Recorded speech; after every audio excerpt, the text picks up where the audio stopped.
कानपुर हिंसा को लेकर टाइम्स नाउ नवभारत एक एक रिपोर्ट, एक एक तस्वीर, एक एक अपडेट आप तक सबसे पहले पहुंचा रहा है। उस वक्त हम आपके सामने कानपुर खुलासा करने जा रहे हैं जो कि सुपर एक्सक्लूसिव है। दरअसल सबसे बड़ी खबर आपको बता दें कि अब कानपुर हिंसा में ईडी की एंट्री हो चुकी है, क्योंकि बताया जा रहा था अलग अलग देशों से फंडिंग की गई है और इन्हीं फंडिंगों की जांच अब ईडी की ओर से इस पूरे मामले में की जाएगी। तो सूत्रों के हवाले से खबर है कि दंगों के लिए अलग अलग देशों से फंडिंग के मामले की भी जांच ईडी करेगी। ईडी ने जफर हयात के बैंक अकाउंट और पैसे की डिटेल मांगी है। एनफोर्समेंट डायरेक्टर दरअसल इसके साथ ही पीएफआई से जुड़े लोगों के पैसे और फंडिंग की जानकारी मांगी गई है। जल्दी कानपुर पुलिस ईडी को जानकारी मुहैया करवाएगी। कानपुर हिंसा केस में मास्टरमाइंड हयात जफर हाशमी को लेकर बड़ा खुलासा। सूत्रों के हवाले से खबर यह है कि कानपुर को दंगे की आग में झोंकने के लिए विदेशी फंडिंग की गई थी। और देखिए 4 तस्वीरें आपको दिखा रहे हैं सिलसिलेवार तरीके से अभी तक क्या कुछ हुआ है, पूरा घटनाक्रम भी आप समझ सकते हैं। लेकिन अब देखिए हिंसा में विदेशी फंडिंग भी सामने आ रही है और ऐसे में आज 40 और संदिग्धों की तस्वीरें जारी की जाएंगी। इसके अलावा क्योंकि पीएफआई कनेक्शन भी हिंसा में सामने आ रहा है और सबसे बड़ा खुलासा यह है कि 8 दिन पहले ही हिंसा की पूरी स्क्रिप्ट तैयार की गई थी।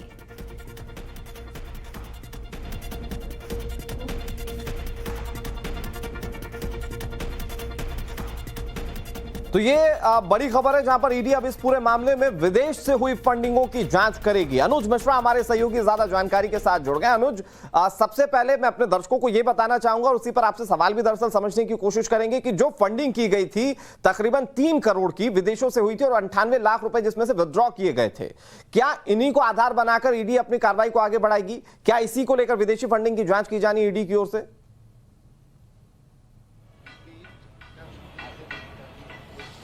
जी बिल्कुल, ईडी जो है उसने डिटेल मांगा है, खासतौर पे वो 3 बैंक अकाउंट जो कि सामने आए हैं जफर हयात हाशमी के, जो उससे और उसके एसोसिएशन से जुड़े हुए ये 3 बैंक अकाउंट हैं, उनकी डिटेल मांगी गई है। क्योंकि देखा गया है कि इस बैंक अकाउंट में 2019 से 2021 के बीच में लगातार पैसे का आना और जाना लगा रहा। इतना ही नहीं, जो एक बैंक अकाउंट मिला है उसमें पहले तो करोड़ों रुपए आए और अब उस बैंक अकाउंट में महज 10 लाख रुपए बचे हुए हैं। तो जाहिर तौर पर ये पैसे कहाँ गए, पैसे कहाँ से आए, इन सब का हिसाब जो है वो ईडी अब लेगी और इसी वजह से ईडी ने पूरे मामले में डिटेल मांगा है, एफआईआर की कॉपी मांगी है और जो बैंक अकाउंट मिले हैं उनके डिटेल को मांगा गया है। तो जाहिर तौर पे तफ्तीश जो है वो लगातार बढ़ती जा रही है। अब ईडी की एंट्री हो चुकी है, ऐसे में पैसे कहां से आए, कहां कहां गए, इसका हिसाब लिया जाएगा। इस बीच हम आपको एक तस्वीर यहां पर दिखाना चाहेंगे। ये तस्वीर है पलायन नहीं पराक्रम करेंगे, भ्रामक मीडिया का बहिष्कार करेंगे। दरअसल ये चंद्रेश्वर हाता है, ये वही चंद्रेश्वर हाता है जब हिंसा भड़की थी उसके बाद जो निशाना बनाया गया था, इस चंद्रेश्वर हाता को निशाना बनाया गया था और उसके बाद ये खबर आई थी कि यहाँ से लोग पलायन कर रहे हैं। हालांकि कल पुलिस की टीम जो है वो मौके पे पहुंची, पुलिस की टीम ने इस बाबत यहाँ के लोगों से बातचीत की, जिसके बाद ये बात सामने आई कि पलायन की खबर जो है वो महज अफवाह है। और इसी वजह से आज बाकायदा यहाँ पर ये पोस्टर लगाया गया, पोस्टर के जरिए ये कहा गया है कि हम पलायन नहीं कर रहे हैं, करेंगे बल्कि हम पराक्रम करेंगे।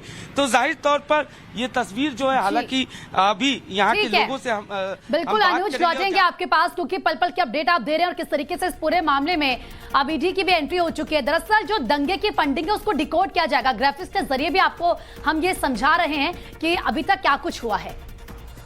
तो दंगे की फंडिंग जो है वो डिकोड हम आपके सामने कर रहे हैं। देखिए कितनी फंडिंग की गई, 3.54 करोड़, यानी कि 3 करोड़ 54 लाख। देखिए अब आपको तफसील से समझाते हैं कि क्या हुआ, कैसे हुआ, किस बात की जांच की जा रही है। देखिए ये जो आप तस्वीर देख रहे हैं, ये जो ठीक विजुअल्स आप देख रहे हैं, देखिए यहां पर कितनी फंडिंग की गई, 3 करोड़ 54 लाख रुपए की फंडिंग की गई। कब की गई? 2019 में की गई। कहां से की गई? अलग अलग देशों से तार जुड़े हुए। कैसे की गई? सीधे अकाउंट में की गई और किसमें की गई? दरअसल 3 खाते जिसको लेकर प्रीति अब ईडी जो है वो अपनी जांच आगे बढ़ा रही है। और यही आधार है, क्योंकि एक एक चीज सामने आ चुकी है, एक एक तार यहाँ पर जुड़ रहा है और ऐसे में अब जो दंगे की फंडिंग है उसको कहीं ना कहीं डिकोड किया जा रहा है। अनुज क्योंकि लगातार हमारे साथ बने हुए हैं, अनुज अपने दर्शकों को हमने बताया कि कितनी फंडिंग हुई, कब हुई, कहां हुई, कैसे हुई और किसमें यानी कि पैसा आया है। तो तार जुड़ रहे हैं और कहीं ना कहीं अब जो उत्तर प्रदेश की जनता है वो भी इन चीजों को समझ रही है बखूबी कि कैसे ये पूरी साजिश रची गई है। अचानक से नहीं हुआ, बहुत पुरानी साजिश स्ट्रैटेजी थी। देखिए अनुज के पास जाएंगे। ये पल पल का अपडेट उनसे लेते रहेंगे, क्योंकि ग्राउंड जीरो पर वो मौजूद हैं और वो बता रहे हैं कि क्या कुछ अभी तक हुआ है, क्या कुछ अपडेट सामने आया। लेकिन कानपुर हिंसा को लेकर विदेशी फंडिंग के तार जुड़ते जा रहे हैं। आपको एक इन्वेस्टिगेटिव रिपोर्ट दिखाते हैं जो हर राज से पर्दा उठाएगी।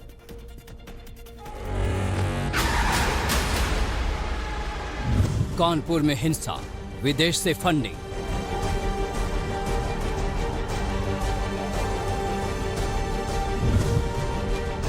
हयात के विदेशी आकाओं का अकाउंट खुला।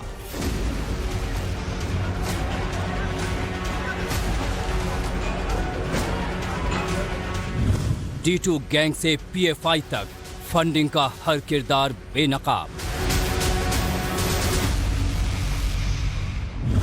कानपुर हिंसा पर वर्ल्ड एक्सक्लूसिव खुलासा। यह है कानपुर हिंसा का मास्टरमाइंड हयात जफर हाशमी। हयात की जड़ें सिर्फ देश ही नहीं बल्कि PFI के जरिए विदेश तक भी फैली हुई हैं। खुलासा हुआ है कि हयात अपने जौहर एसोसिएशन की गतिविधियों के लिए बाहर से फंड इकट्ठा करता था। सूत्रों से पता चला है कि कानपुर के बाबूपुरवा इलाके के एक प्राइवेट बैंक में 2019 को एक खाता खोला गया। इस खाते में 30 जुलाई 2019 को 3 करोड़ 54 लाख रुपए जमा किए गए। सितंबर 2021 को 98 लाख रुपए एक मुश्त निकाले गए। अभी इस खाते में 1 करोड़ 27 लाख रुपए पड़े हैं। इसी तरह 2019 में खोले गए 2 और खातों की जानकारी जांच एजेंसियों को मिली है। इन 2 खातों में महज 2-3 सालों में कई करोड़ रुपयों का लेन देन हुआ है, जबकि अब इन खातों में महज 11.5 लाख ही बचे हैं। फंडिंग विदेश से जरूर हुई, लेकिन जरिया PFI बताया जा रहा है। D2 गैंग के अफजाल के नाम से PFI कनेक्शन पुख्ता हो रहा है। हालांकि PFI इसे एक साजिश बता रहा है। I don't have any membership drive started in UP, so this particular news of developing links of PFI, it's completely fabricated. सिर्फ PFI ही नहीं, फंडिंग मामले में कानपुर के कुछ कारोबारी भी रडार पर हैं। सूत्रों के मुताबिक हयात के जिन 3 खातों का पता चला है उसमें कुछ कारोबारियों के अकाउंट से भी पैसे ट्रांसफर हुए हैं, जिसके बाद कानपुर के 3 कारोबारी हिंसा की जांच कर रही SIT की रडार पर हैं। इसमें एक रियल एस्टेट कारोबारी भी शामिल बताया जा रहा है। अब पुलिस इन सभी खातों की बारीकी से पड़ताल कर रही है और ED जैसी दूसरी एजेंसियों की भी मदद ले सकती है, ताकि लेन देन से हिंसा की पूरी साजिश डिकोड हो सके। मनीष यादव के साथ ब्यूरो रिपोर्ट, टाइम्स नाउ नव भारत। और हमारे सहयोगी अनुज हमारे साथ लगातार जुड़े हुए हैं, जो कि इस पूरे मामले को बहुत बारीकी से देख रहे हैं। अनुज, लेकिन आज सबसे बड़ा सवाल यही है जिसका खुलासा टाइम्स नाउ नव भारत ने किया है कि विदेशी फंडिंग हुई थी और इसकी जांच अब ED करने जा रही है। लेकिन ED जांच करेगी तो जिन जिन पहलुओं पर बातचीत की जाएगी कि पैसा कहां से आया, कहां इस्तेमाल किया गया, किन किन खातों में आया, ये वो तमाम ऐसी चीजें जिस पर अगर खुलासा होता है तो वो सोर्सेज भी पता चल पाएंगे कि आखिर कौन विदेशों में बैठकर भारत के खिलाफ साजिश रच रहा है।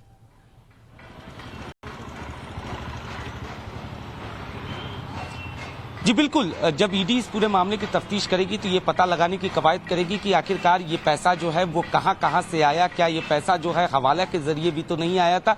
इन तमाम चीजों की जानकारी जो है वो ED पता लगाएगी। इतना ही नहीं, पैसा जब आया उसके बाद कहां पैसा गया, क्योंकि जिस तरीके का ट्रांजेक्शन हुआ है, तीनों खातों की बात करें तो लगातार जो फ्लो रहा है मनी का ट्रेल रहा है वो आना जाना कंटिन्यूसली जारी रहा है। ऐसे में पैसा लगातार कैसे आ रहा था, किस रूट से आ रहा था और उसके बाद पैसा कहां जा रहा था, ये अपने आप में बड़ी चीज होगी। और इसी बाबत ED की जो है इस पूरे मामले में एंट्री हुई है। हालांकि कानपुर पुलिस की जो SIT की टीम है वो भी पूरे मामले की बारीकी से जांच कर रही है। इसी वजह से जो तीनों बैंक खाते हैं उनके डिटेल्स जो है लगातार खंगाले जा रहे हैं। साथ ही साथ जो 3 कारोबारी जिन्होंने ये जांच के दौरान पता चला है कि इन 3 कारोबारियों के द्वारा जो है उसमें पैसे ट्रांसफर किए गए थे, इन 3 कारोबारियों पर भी ED SIT की नजर जो है वो गड़ी हुई है। उनसे भी जल्द ही SIT की टीम जो है वो पूछताछ करेगी कि जाहिर तौर पर कि ये पैसा जो है वो दिया गया क्यों दिया गया, हालांकि दिया गया, किसे ये दिया बात गया, कहा कब जा दिया रहा गया, है ये कि तमाम सवाल है जिनके जवाब ईडी को चाहिए होंगे। अनुज, बिल्कुल लौटेंगे आपके पास पल पल के अपडेट के लिए, लेकिन इसी के साथ देखिए कानपुर हिंसा पर अब टाइम्स ऑफ नव भारत के 10 बड़े खुलासे आपको बताते हैं कि आखिर कैसे वीआईपी मूवमेंट के दौरान कानपुर को दंगों की आंख में झोंकने का प्लान तैयार किया गया। तो वो 10 बड़े खुलासे कौन से हैं? देखिए, सबसे बड़ा खुलासा, हिंसा की फंडिंग विदेश से की जा रही थी, और ये मानिए कि ये बहुत बड़ा थ्रेट है देश के लिए भी, क्योंकि अगर भारत के बाहर से फंडिंग की जा रही है तो उसका इस्तेमाल कैसे किया जा सकता है, कहां कहां किया जा सकता है। 8 दिन पहले हिंसा की तैयारी की गई थी, ये दूसरा बड़ा खुलासा टाइम्स ऑफ भारत आपको बता रहा है। बात तीसरे खुलासे की करते हैं। व्हाट्सएप के जरिए दरअसल भड़काया गया वो ग्रुप चैट्स याद कीजिए जिसके माध्यम से हिंदुओं के खिलाफ वहां पर तमाम चीजें कही जा रही थी, हिंदू विरोधी गतिविधियां अंजाम दी जा रही थी। तो व्हाट्सएप चैट का भी एक बड़ा प्लान जो है वो सामने आया और ग्रुप बनाकर मैसेज भी भेजेगा, ये चौथा बड़ा खुलासा है। विवादित ग्रुप में समाजवादी पार्टी के विधायक थे, यानी कि जनप्रतिनिधि इस ग्रुप में शामिल थे। हालांकि वो कह रहे थे कि उन्हें पता नहीं कि उस ग्रुप में क्या चल रहा है। दंगाइयों ने पेट्रोल बम भी फेंके, जो बड़ी बातें सामने आई है वो आपको बता रहे हैं लगातार। बोतल में पेट्रोल भरवाया गया, ये देखिए, क्योंकि ये प्रतिबंधित है, बावजूद इसके बोतल में पेट्रोल भरवाया गया, और इससे पता चलता है कि प्लानिंग जो थी वो पहले से की जा रही थी। और पीएफआई हिंसा में शामिल रहा है, ये सवाल पहले दिन से लोगों के जहन में उठ रहा था, जिस तरह की तस्वीरें सामने आ रही थी। वीआईपी मूवमेंट के दौरान हिंसा, क्योंकि पीएम नरेंद्र मोदी दरअसल उसी दरमियान कानपुर के दौरे पर थे, खुद मुख्यमंत्री थे, राष्ट्रपति थे, और उसी दौरान ये पूरी हिंसा की प्लानिंग जो थी वो रची गई थी। यानी कि बंद के नाम पर हिंसा की साजिश रची गई, क्योंकि 3 तारीख को प्रधानमंत्री वहां पर जा रहे थे, गए भी थे, और ये कहा गया कि 5 तारीख को पहले पूरी स्ट्रैटेजी बनाई गई, लेकिन उसके बाद हिंसा आखिर कैसे वहां पर हो गए। कुल मिलाकर एक बात तो साफ है कि इस पूरे हिंसा की प्लानिंग पहले ही रच ली गई थी, स्क्रिप्ट तैयार की गई थी कि कब, कहां, कैसे, क्या होना है, किरदार बनाए गए थे। प्रीति, बिल्कुल, और देखिए किस तरीके से कानपुर हिंसा की जांच के बीच, क्योंकि बहुत बड़ा खुलासा हुआ है और टाइम्स ऑफ नव भारत एक्सक्लूसिवली आपको वो एक एक बिंदु, एक एक कड़ी जोड़ता हुआ बता रहा है।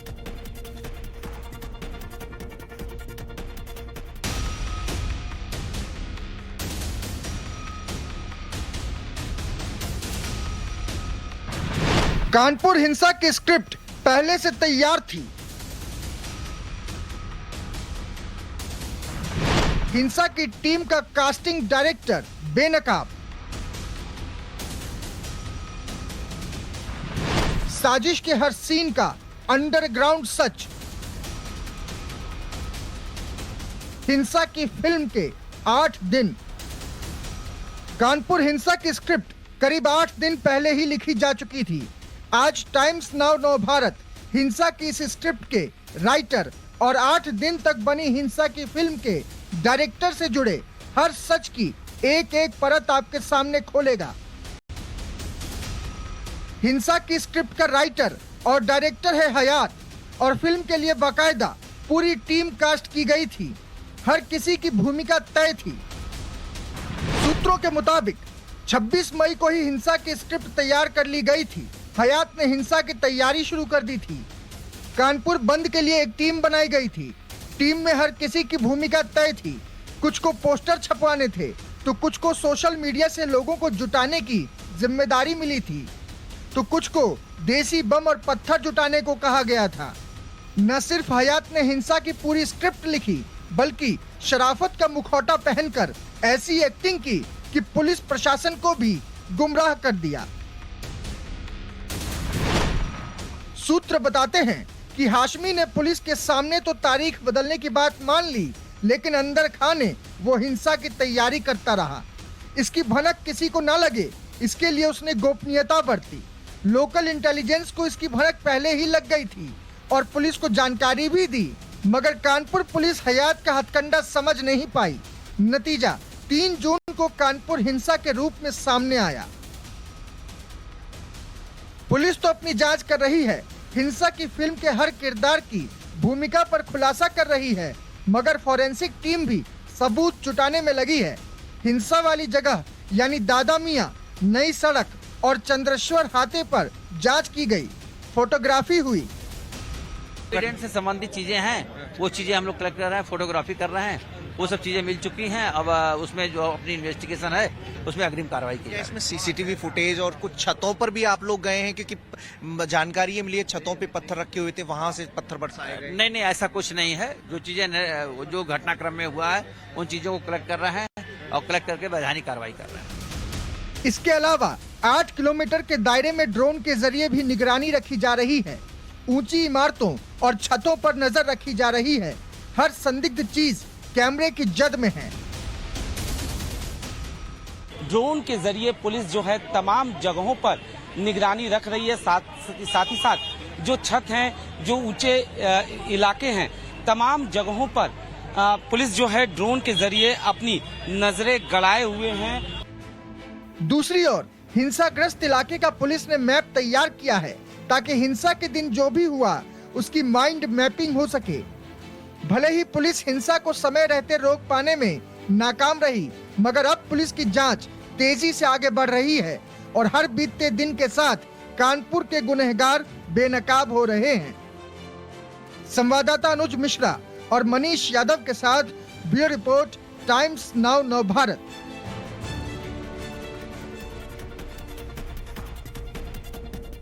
देखिए, ये बात तो साफ है कि कानपुर हिंसा के स्क्रिप्ट तकरीबन 8 दिन पहले ही तैयार कर ली गई थी, जिसके लिए मास्टरमाइंड हयात ने बाकायदा पूरी प्लानिंग की थी।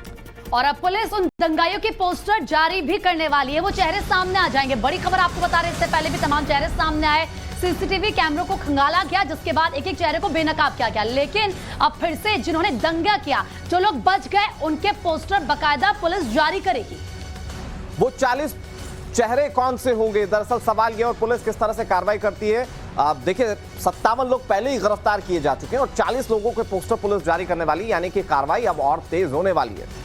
अनुज ज्यादा बातचीत के लिए लगातार हमारे साथ बने हुए ग्राउंड जीरो से। अनुज, पहले 57 लोगों के चेहरे बेनकाब हो चुके हैं, आज 40 चेहरे और बेनकाब होने हैं। मैसेज साफ है कि जो भी दंगा करेगा चुन चुन कर उसका चेहरा सामने लाया जाएगा और जनता के सामने बेनकाब किया जाएगा।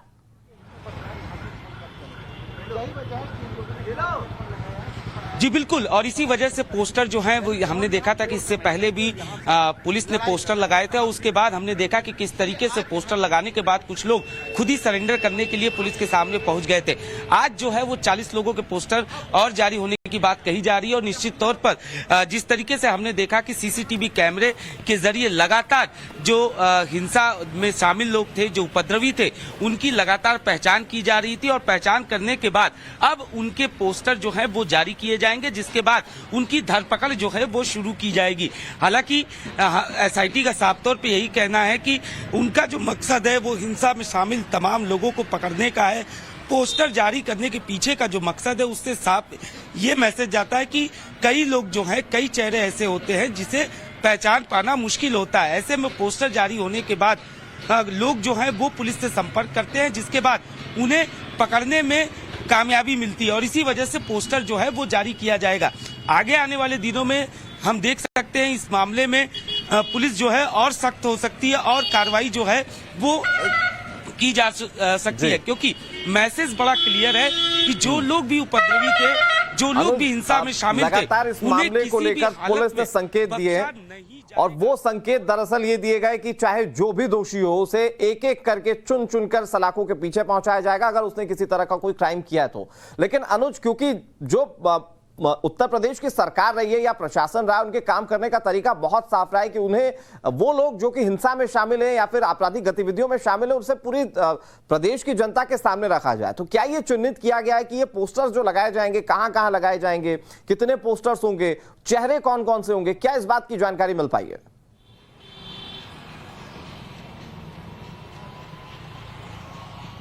जी देखिए, जहां तक पोस्टर लगाने की बात है तो कानपुर में आसपास जितनी भी जगह है वहां पे ये पोस्टर लगाए जाएंगे, क्योंकि अभी तक ये बात भी सामने आई है कि इस हिंसा में हो सकता है बाहर से लोग भी आए हों। ऐसे में ऐसे लोगों की पहचान करने के लिए जो पोस्टर है वो हो सकता है कानपुर के बाहर भी लगाया जाए। हालांकि अभी तक पोस्टर कहां कहां लगाया जाएगा इस बारे में ज्यादा जानकारी नहीं मिल पाई है, लेकिन पुलिस का साफ तौर पे ये कहना है ये पोस्टर उन चेहरों की है जिसकी पुलिस अभी तक पहचान नहीं कर पाई है, और पोस्टर जारी करने के पीछे जो मकसद होगा वो साफ होगा कि ताकि जो लोग भी इन चेहरों को देखे अगर वो पहचानते हो तो इस बाबत फौरन पुलिस को सूचना दे, ताकि ऐसे लोगों को बेनकाब किया जा सके, ऐसे लोगों के ऊपर कार्रवाई किया जा सके। तो जाहिर तौर पर जो कानपुर पुलिस है वो पूरी तरीके से सख्त है और इसी वजह से